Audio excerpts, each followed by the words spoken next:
Welcome, everybody, to the Internal Leverage podcast. This is episode numero uno, number one. Super excited to be here. I'm Abraham Heisler. I'm your host, and this is my lovely wife, Soraia. Hey, everyone. And over the course of the next however long, we will be delivering episodes just like this, either where we're talking, or I myself am talking, or I'm interviewing some really awesome people, awesome special guests, high performers, people in business, people, neuroscientists, ballet people. I mean, just like all sorts of really cool people around the topic of how do we create a high performance in our chosen profession. Amazing. So this podcast is called Internal Leverage. So can you explain a little bit the concept of internal leverage? Certainly. Internal leverage, more than anything, is a philosophy. It's the idea that by leveraging internal states of awareness, of routines, habits, like the things that we can control in life, by leveraging that, we can maximize our output. And the image that I want to share with you is, it actually comes from the world of martial arts and a specific martial art called Aikido. And the idea is that you want to make the subtlest amount of movements in order to create the greatest amount of impact. Kind of like the butterfly flapping its wings that creates the earthquake in Japan, right? So that's the idea, that's the philosophy, and then we can dive a bit deeper into the different components of how that philosophy can be applied to our psychology, to our physiology, to our daily routines, and our workflow. Amazing, thank you. So, for who do you think this podcast will be for? Number one, entrepreneurs. That's who I work with. I'm a mindset coach. I've worked with over 500 entrepreneurs by now, and business owners and founders and executives. And I find that, anybody who is entrepreneurial is on that hero's journey, right? And really looking for ways to improve mindset, improve routines, improve ability to show up and perform in order to maximize the sort of input to output ratio, right? And that's exactly what entrepreneurialism is. It's, how can I figure out how to turn $1 into $2, $3, $4, such that I'm really creating more profit on the output as opposed to the input. Mm-hmm. So when you say the hero's journey, I know you were assuming that everyone knows what is the hero's journey, but can you just explain a little bit further? Because this is something that you talk about a lot. Yeah, totally. So I'm a big fan of Joseph Campbell, who was an author, an academic, and his writings inspired George Lucas when George Lucas was creating Star Wars, right? So Joseph Campbell studied all the different mythological and spiritual traditions and religions around the world and kind of wove together, a lot of the themes. And he built on this idea that there's a monomyth, a sort of like one story throughout all stories, right? And he mapped out something that he called the hero's journey, which is a sort of psychological process that we go through in the process of growth, right? So in the personal development space, we reference the hero's journey a lot. Hollywood screenwriters use the hero's journey to create stories, and it basically it boils down to three parts. The first part is the separation from the mundane reality, essentially going outside of your comfort zone. Entrepreneurs are great at doing this. We leave our 9 to 5. We venture out there into the world and we undertake this journey. And the word entrepreneur means to undertake, right? The second part of the hero's journey is what's called the initiation, right? Or the dark night of the soul, when I'm confronted with a difficult task or a challenge and I really need to struggle with it in order to come out on the other side more experienced, more aware, more fit to accomplish what it is that I need to accomplish, right? The third part of the hero's journey is the return home, the sort of integration of what I've learned, and then the ability to serve others and to be a benefit to the world. Amazing. It seems like you're in your last phase of your journey. So, for those that don't know Abraham, he was living a very interesting lifestyle when I met him. He was living with monks. He was sleeping on the floor. I remember walking into your bedroom for the first time and wondering where was the bed. That was very interesting. No bed. No bed at all. And he was like, oh, that's okay. And he takes like a cushion and puts on the floor. And, it was surreal. It wasn't set up for dating, I'll tell you that. So you were living this lifestyle. You traveled for a long time. You went to India. You were teaching meditation to kids and to different people in schools. And you were living a very spiritual and very, I would say, peaceful, maybe. But definitely, you definitely went through a journey at that time that taught you a lot, and you had a very interesting lifestyle. Right.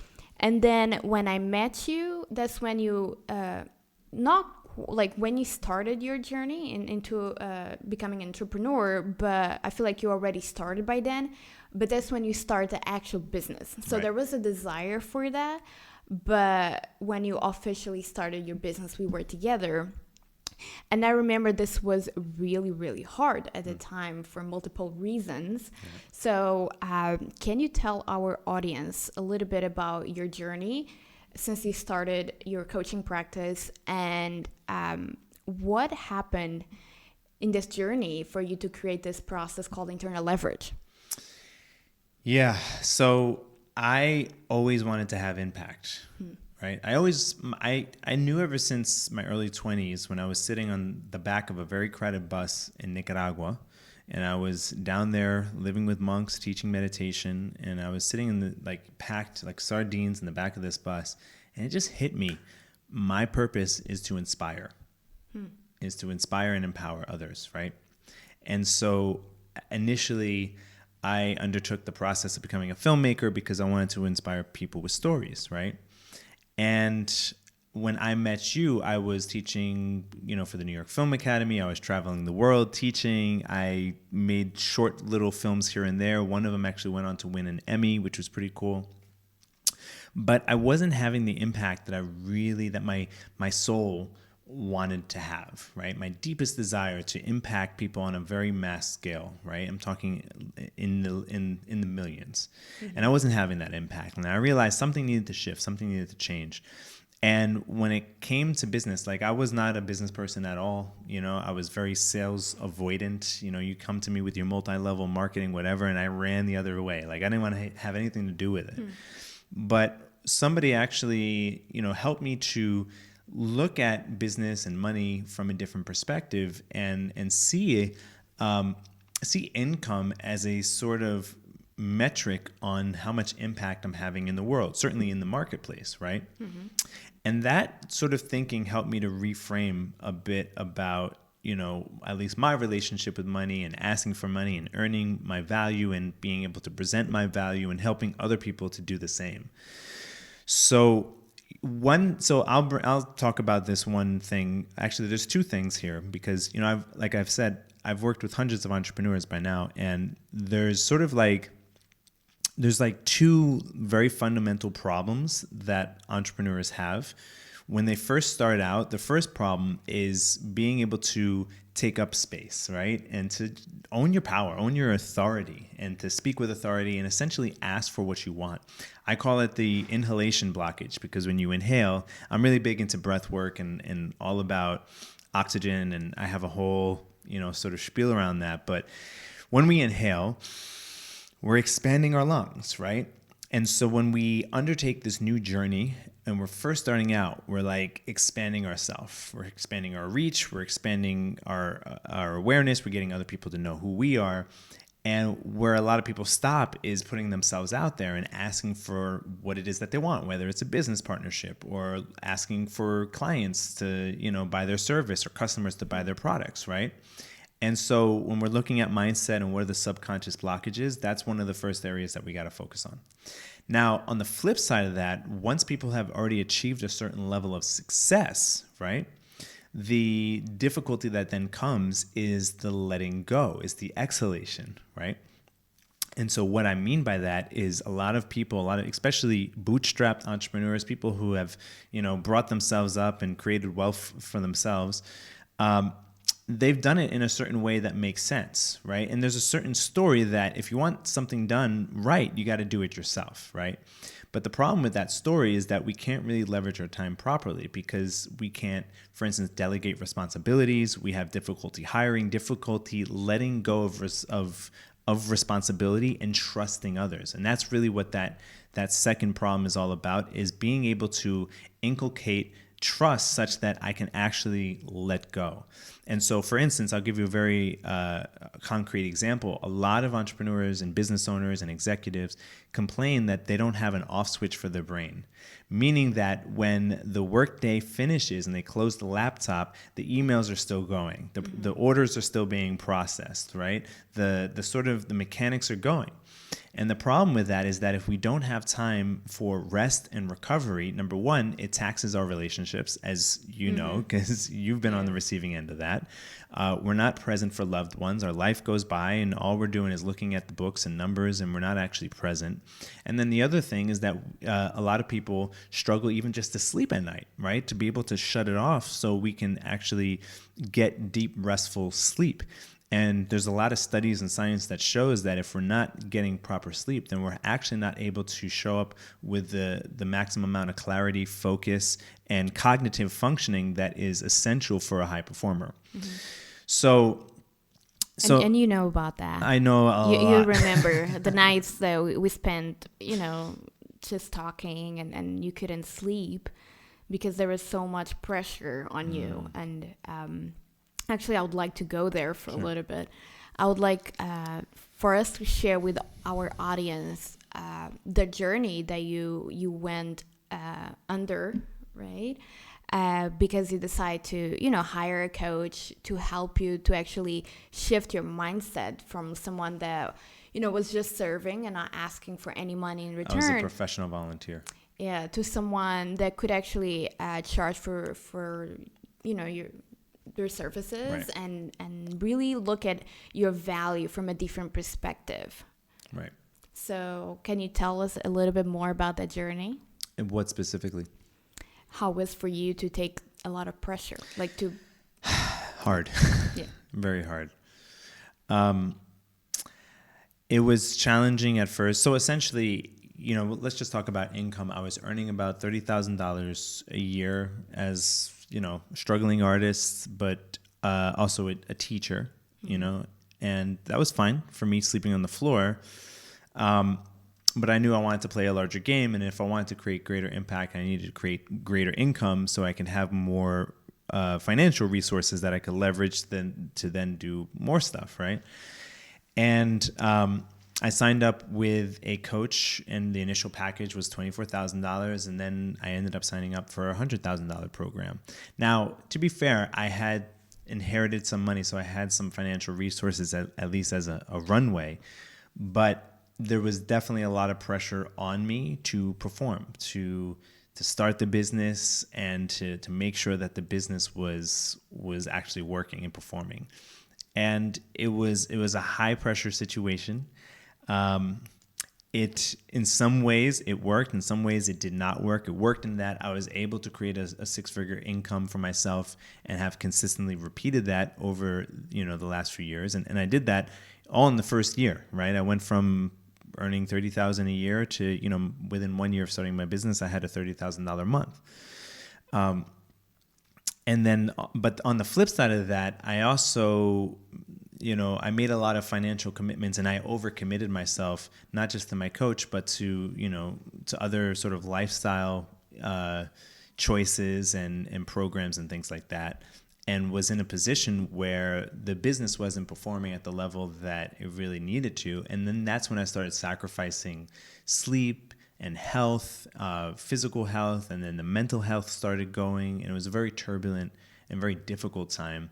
And I started experiencing, all the different stages of burnout, which is why, for me, both what I was talking about before with inhalation and exhalation, that both are important, right? Helping people to feel empowered so that they can charge their worth and really do what it is that their deepest soul desires for them to do and to achieve, but also to do it with boundaries, right? To do it in a way where we're not forcing, right? And we're not constantly pushing and killing ourselves and sacrificing ourselves in the process, but that we're actually leveraging, this is the whole idea of internal leverage, we're leveraging the power that we really do have available to us.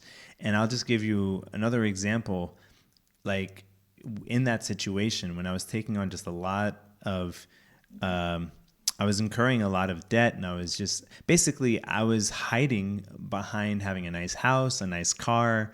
And I was thinking, well, maybe if I have the sort of entrapments of success, people will want to work with me. Mm-hmm. Right. And I was really going after the external and like, well, so-and-so did this and so-and-so did that. And therefore it needs, like, I had a whole story around it, mm-hmm. but I wasn't leveraging what really is my power, my authentic power, which is to have really empowered conversations with people and to connect with people on a very personal level, because that's, I mean, when I work with somebody, we go super deep. Right. Mm-hmm. And so I was focusing on the non-essentials in business and in life, and I paid the price for it. Mm-hmm. So was that when you realized and when you saw yourself in that house with the car and all of that, and you realized that wasn't what was important, and you felt the burnout, was that the moment that you decide to, create the internal leverage method? Yeah. Well, I'll tell you what, I remember having a very clear instance where, I had a meeting with a client, and essentially, if the client didn't sign up or renew his contract, like, we would have to move. There wasn't enough money for the rent. Mm-hmm.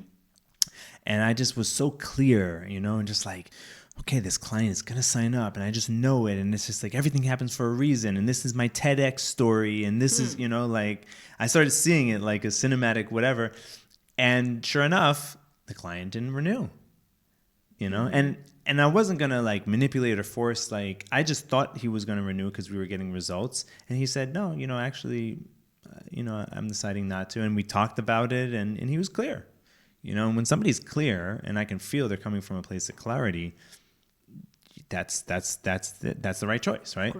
So the way it resulted was we didn't have the money, right, to pay for what we needed to pay for. And I remember walking out of that meeting, and, the vulnerable share is that I was so down and out that I remember I had to cross the street, and it was a busy intersection. There was cars driving by, and there was that momentary passing impulse just to throw myself out into traffic, right? Mm-hmm. I was so at my wit's end that it was like, there's no other move here, right? Mm-hmm. And immediately I had to like step back from the curb, like, what am I thinking, And at that point, I dragged myself into like a bar, just to kind of like sit and just like think about my life and really reconsider some things. And yeah, I mean, that was one of my lowest moments ever. And at the same time, in that moment, it just came really clear to me that my goal, my mission, I want to create an international, transformational organization that teaches the principles of leveraging your time, your energy, your focus. Of course, I wasn't really able to eloquently speak it, mm-hmm. At that moment, but I just knew I wanted to create a transformational organization that was international. And that I was going to dedicate myself to this, but I was going to do this without sacrificing myself, right? Without the burnout, and continually learning the lessons that I need to learn, and really doing it from a deep place, not from a shallow place where I'm hiding behind objects and things and accomplishments, mm-hmm. but from a place of truth, power, and authenticity. And that, for me, that's what internal leverage is all about, right? When you keep saying my internal leverage method, and I have my way that I work with people, which is where we look at psychology, we look at, state management and physiology, we look at productivity and routines, but really it's more than a method. It's really a philosophy. It's an idea that we can actually accomplish more by doing less. And if we are forcing things to happen and sacrificing our mental health and everything else in the process, then we're not on the right track, and we have to shift some things around, and we have to rethink our approach. Mm-hmm. Well, thank you for that. Lastly, we will be interviewing a lot of people, and they all have wonderful stories, and that will be the purpose of those episodes will be to inspire people, which Right. was your mission. And we will be talking, the two of us as well, and I would like to tell our audience what they will actually learn from these episodes. This is an intro episode, and for now on, I hope that we're going to go deeper into the internal leverage method and give them tools to actually overcome either burnout or the early stages of burnout. Or what else do you think that we should tell our audience? Yeah, so I'm going to be interviewing experts all across the boards, super successful 7-figure, 8, and even 9-figure entrepreneurs, right? About their journey, overcoming the challenges that they've faced in their life and in their business, and what shifts they had to make on a psychological level. What are the best routines? So I'm going to actually have scientists come on and talk about, what can we do on a physiological level in order to really take care of our brain, to take care of our body, to maximize our energy. I'm also going to be speaking with successful people in film and entertainment, in the arts, athletes, professional athletes, about their successes, all accomplished people who have a lot to share on, again, what is the mindset, what are the habits, and what are the routines of being successful, of achieving success and achieving greatness in life, both personally and professionally. Amazing. So lastly, if you needed to pinpoint the problems that your clients or your past clients had when they came to you, what would you say?